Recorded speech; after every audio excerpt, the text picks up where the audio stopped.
김정은이 전격 베트남을 국빈 방문할 가능성이 상당히 높게 점쳐지고 있는 상황입니다. 먼저 응우옌 뿌빈 베트남 전 대사의 이야기부터 들어보시죠. 아직 김정은의 국빈 방문 여부가 확정되진 않았지만 확정이라는 단어 썼어요. 그러니까 도장만 찍으면 되는 상황이에요. 먼저 와서 베트남 정상과 정상회담 갖기를 희망한다. 누가? 북한의 김정은이 먼저 와서 트럼프 대통령을 만나기 전에 베트남 정상도 만나고 베트남과 북한과의 뭔가 정상회담 갖기를 희망한다는 메시지를 공공연하게 얘기한 겁니다. 베트남도 부인하지 않고 있는 상황이에요. 앞서서 김일성 주석이 베트남의 호치민 주석을 만난 바 있습니다. 그때의 사진도 저희가 한번 준비를 해봤는데요. 지금 보니까 김일성 주석의 젊었을 때 모습이 지금 김정은 위원장의 모습과 정말로 꼭 닮은 모습입니다. 아마도 지금 김정은 머릿속에는 저때 당시 할아버지 김일성 주석이 베트남을 찾아가서 호치민 주석과 함께 상당히 좋았던, 애틋했던 베트남과 북한과의 관계를 머릿속에 상상하고 있을지도 모릅니다. 아니면 김정은 위원장의 머릿속에는 GDP 세계 47위, 경제성장률 7%에 육박하는 베트남의 엄청난 경제성장이 김정은 위원장의 머릿속에 있을지도 모르겠습니다. 어쩌면은 1985년 대대적인 개혁 개방을 했었던 베트남의 도이모이 개방경제 정책이 김정은 위원장의 머릿속에 있을지도 모르겠습니다. 중요한 건 김정은이 트럼프보다 베트남을 먼저 방문하기를 희망한다라는 이야기입니다. 김병 박사님. 네. 어제 오늘 저희가 계속해서 한 발 빠르게 북미 정상회담과 또 북한 소식을 전해드리고 있는데 베트남을 먼저 방문한다. 이게 어떤 의미입니까? 그러니까 국빈 방문을 통해서 베트남과의 관계를 보다 굳건한 모습들을 보여주겠다라는 상징적인 모습을 찾으려고 하는 것 같은데요. 지금 24일 정도의 날짜가 어느 정도 나온 것이 아니냐는 얘기가 나오고 있습니다. 일단은 북미 정상회담의 장소가 하노이냐 아니면은 밑으로 내려가는 다낭이냐에 대한 얘기가 나오는데요. 만약 다낭으로 확정이 되더라도 하노이를 미리 방문해서 베트남에 대한 주석과 정상회담을 가지고 여기서 베트남의 경제 발전에 대한 모습들을 보고 난 뒤에 다낭으로 내려가도 늦지가 않기 때문에 일단은 이 김정은 위원장이 조기에 베트남을 방문할 가능성은 상당히 높아지고 있는 것이고요. 지난해 싱가포르를 방문했을 때 김정은 위원장이 야경을 둘러보면서 싱가포르의 화려한 경제 발전의 모습을 봤습니다만 싱가포르는 경제적으로, 지리적으로, 사회적으로 북한과는 완전히 다른 나라입니다. 아유, 거기는 뭐 부국이죠, 부국. 그렇기 때문에 공산당 주도로 경제 개발을 굳건하게 이뤄낸 베트남의 모델이 사실은 북한 입장에서는 가장 닮고 싶은 모델일 수 있는 거거든요. 따라서 베트남을 방문한 뒤에 이러한 베트남의 경제 개발에 대한 모델들을 쭉 둘러보게 되면서 이번 비핵화를 통해서 우리가 달성하고 받을 수 있는 열매가 무엇인지를 확인하려고 하는 모습이 있을 것 같고요. 따라서 우리가 어제까지만 하더라도 다낭에서 정상회담을 하지 않겠냐라고 얘기를 했는데 실제로 하노이에 있는 호텔에서도 이야기 다 완료가 됐다고 합니다. 하노이에는 메리어트 호텔이 있는데 대한민국 현대건설이 지은 호텔이거든요. 호안깨무수를 바라보면서 굉장히 좋은 전경을 갖고 있는 곳이기도 한데 여전히 다낭일지 하노이일지 장소에 대한 최종적인 확정이 되지 않은 터라 일단은 굉장히 많은 관심이 주목되고 있는 상황입니다. 어제 저희가 소개해드렸던 바로 이 리조트 다낭의 인터컨티넨탈 호텔이 이미 27, 28일에 예약을 안 받고 있다라는 소식 전해드렸는데 여기뿐만 아니라 베트남의 수도 하노이에 있는 호텔 역시도 현재 예약이 꽉 차 있는 상황이다. 안 받고 있는 상황이다. 여전히 하노이냐 다낭이냐를 미국과 북한이 실랭이를 벌이고 있다는 건데 김영주 의원님. 네.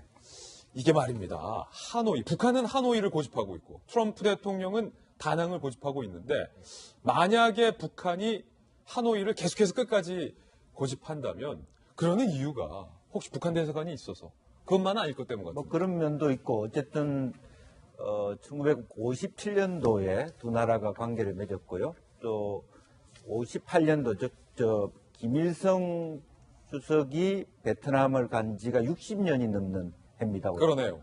그래서 김정은으로서는 어떤 자기의 정치적 정당성, 정통성이라고 하는 것, 그 다음에 한때 굴곡을 겪었습니다만은 말하자면 베트남과의 관계의 복원, 그런 것들이 이 속에서 되고 방금 김병민 박사가 얘기했던 것처럼 싱가포르보다는 베트남이 훨씬 말하자면 북한이 따라잡을 수 있는 모델로서 가장 적합하다.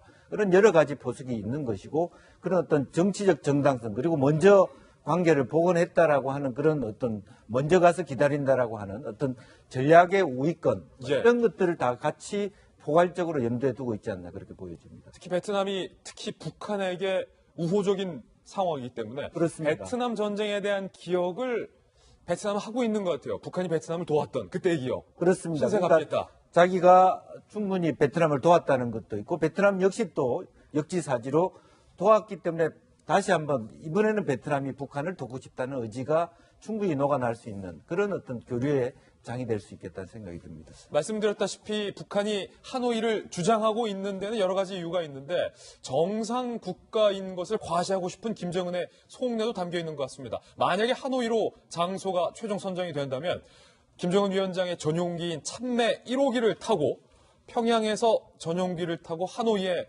도착할 가능성이 상당히 높습니다. 참매 1호기 많은 분들이 아실 텐데 바로 이 장면이죠. 김정은 위원장과 또 리설주 여사가 마치 정상적인 국가의 정상과 영부인의 해외 순방 때의 모습인 것처럼 연출을 했었던 그때 활용됐었던 사실은 저 참매 1호기도 상당히 구형입니다. 러시아에서 들어온 인류신 구형 모델인데 참매 1호기를 타고 직접 갈 가능성이 높다는 거예요. 참매 1호기가 과연 얼마 정도의 성능을 지녔는지도 저희가 한번 준비해봤습니다.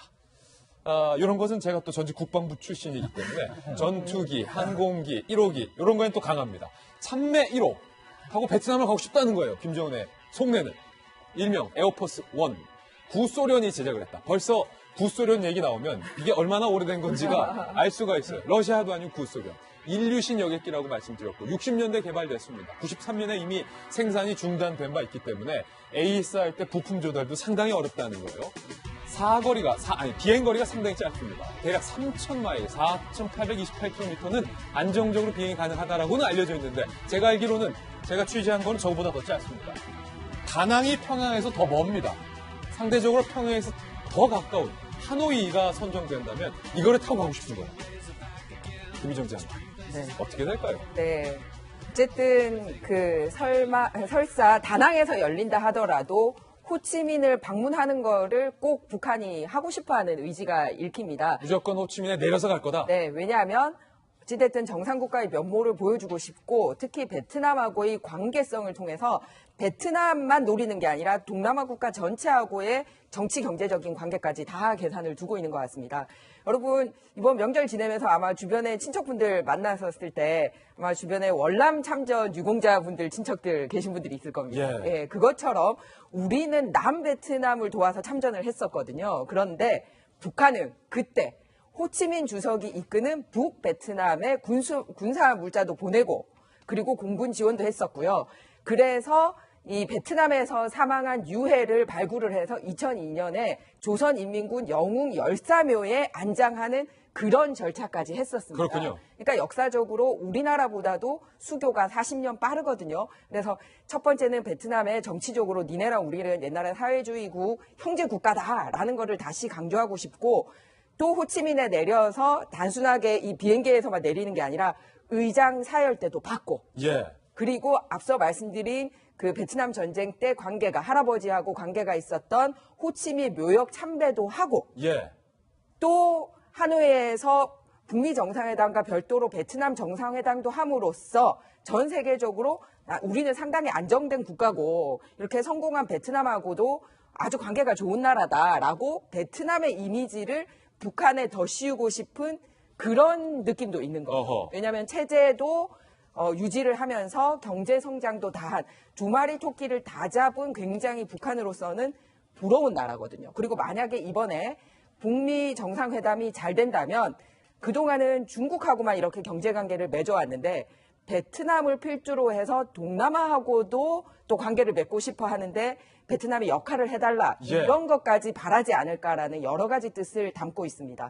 말씀드렸다시피 북한이 하노이를 주장하고 있는 데는 여러 가지 이유가 있는데 정상 국가인 것을 과시하고 싶은 김정은의 속내도 담겨 있는 것 같습니다. 만약에 하노이로 장소가 최종 선정이 된다면 김정은 위원장의 전용기인 참매 1호기를 타고 평양에서 전용기를 타고 하노이에 도착할 가능성이 상당히 높습니다. 참매 1호기 많은 분들이 아실 텐데 바로 이 장면이죠. 김정은 위원장과 또 리설주 여사가 마치 정상적인 국가의 정상과 영부인의 해외 순방 때의 모습인 것처럼 연출을 했었던 그때 활용됐었던 사실은 저 참매 1호기도 상당히 구형입니다. 러시아에서 들어온 인류신 구형 모델인데 찬매 1호기를 타고 직접 갈 가능성이 높다는 거예요. 찬매 1호기가 과연 얼마 정도의 성능을 지녔는지도 저희가 한번 준비해봤습니다.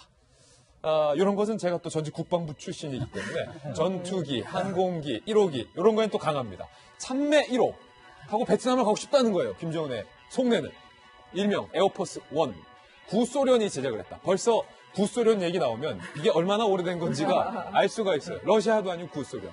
인류신 여객기라고 말씀드렸고 60년대 개발됐습니다. 93년에 이미 생산이 중단된 바 있기 때문에 AS 할 때 부품 조달도 상당히 어렵다는 거예요. 비행거리가 상당히 짧습니다. 대략 3,000마일, 4,828km는 안정적으로 비행이 가능하다라고는 알려져 있는데 제가 알기로는 제가 취재한 거는 저보다 더 짧습니다. 다낭이 평양에서 더 멉니다. 상대적으로 평양에서 더 가까운 하노이가 선정된다면 이거를 타고 가고 싶은 거예요. 김희정 장관. 네. 어떻게 될까요? 네.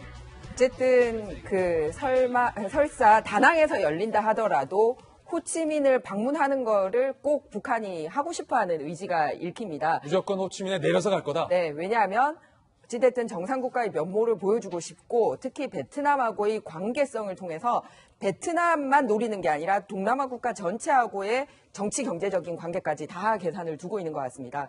여러분 이번 명절 지내면서 아마 주변에 친척분들 만나셨을 때 아마 주변에 월남 참전 유공자분들 친척들 계신 분들이 있을 겁니다. 예. 예, 그것처럼 우리는 남베트남을 도와서 참전을 했었거든요. 그런데 북한은 그때 호치민 주석이 이끄는 북베트남에 군사 물자도 보내고 그리고 공군 지원도 했었고요. 그래서 이 베트남에서 사망한 유해를 발굴을 해서 2002년에 조선인민군 영웅 열사묘에 안장하는 그런 절차까지 했었습니다. 그렇군요. 그러니까 역사적으로 우리나라보다도 수교가 40년 빠르거든요. 그래서 첫 번째는 베트남에 정치적으로 니네랑 우리는 옛날에 사회주의국 형제국가다라는 거를 다시 강조하고 싶고 또 호치민에 내려서 단순하게 이 비행기에서만 내리는 게 아니라 의장 사열 때도 받고 예. 그리고 앞서 말씀드린 그 베트남 전쟁 때 할아버지하고 관계가 있었던 호치민 묘역 참배도 하고 예.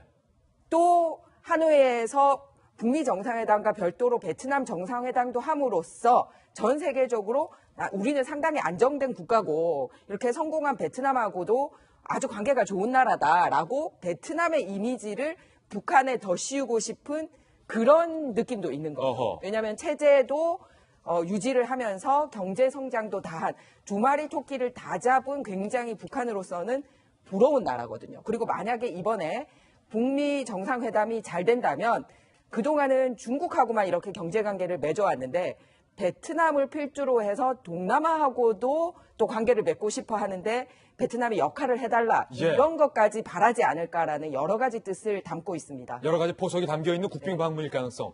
중국에 대한 의존도도 좀 줄이고 싶다. 네. 갑자기 베트남 얘기하니까 박항서 감독이 잘 지내시는지 궁금해요.